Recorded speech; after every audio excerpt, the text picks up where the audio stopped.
नमस्कार, स्वागत है आपका अवध एक्सप्रेस भारत में। मैं हूं आपके साथ रश्मि। पश्चिम बंगाल सामान्य तापमान और सामान्य मौसम की प्रकृति वाला ये प्रदेश आज असामान्य हिंसा का पर्याय बन चुका है। चाहे हाल ही में हुए पंचायत चुनाव का दौर हो या 2021 का विधानसभा चुनाव का दौर, यहाँ चुनाव के बाद भी प्रतिद्वंदियों से चुन चुन कर हिसाब किताब होता है।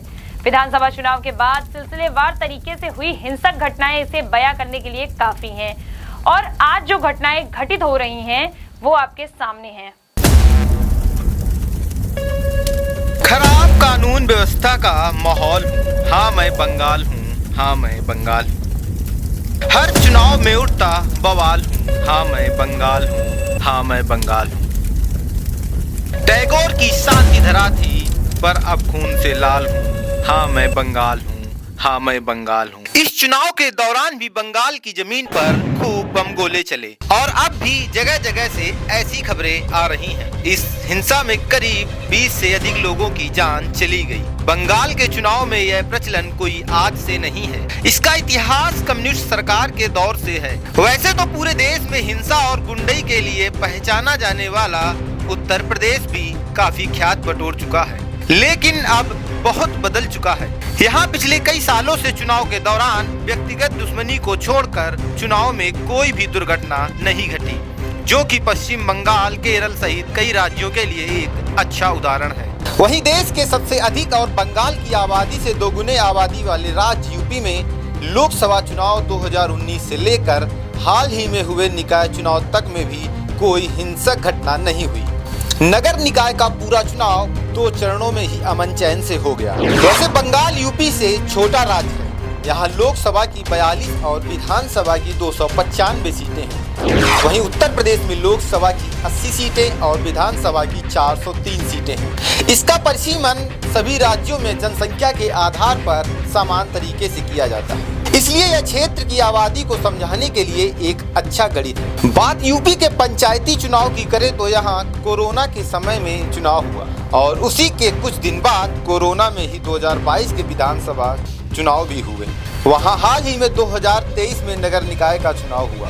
इनमें कोई हिंसा नहीं हुई। किसी चुनाव में केंद्रीय सुरक्षा बलों को बुलाने की कोई जरूरत नहीं पड़ी।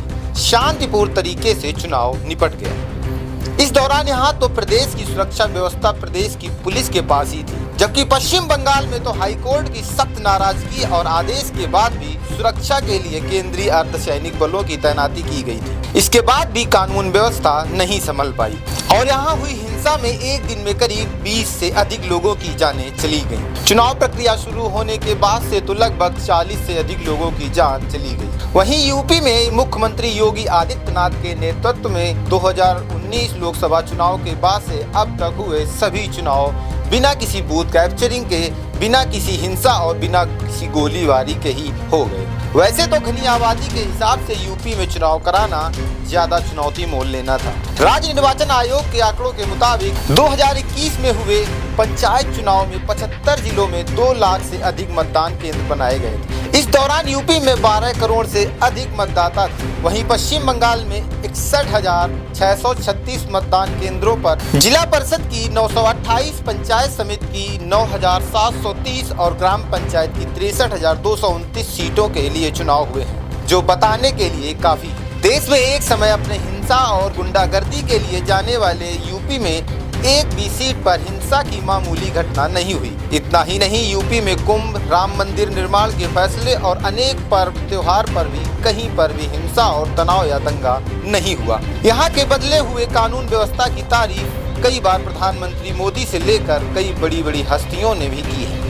वहीं 2022 के विधानसभा चुनाव के दौरान योगी सरकार के दूसरी बार कार्यकाल संभालने के बाद व्यवस्था में और खास तब्दीली के भी आसार हैं।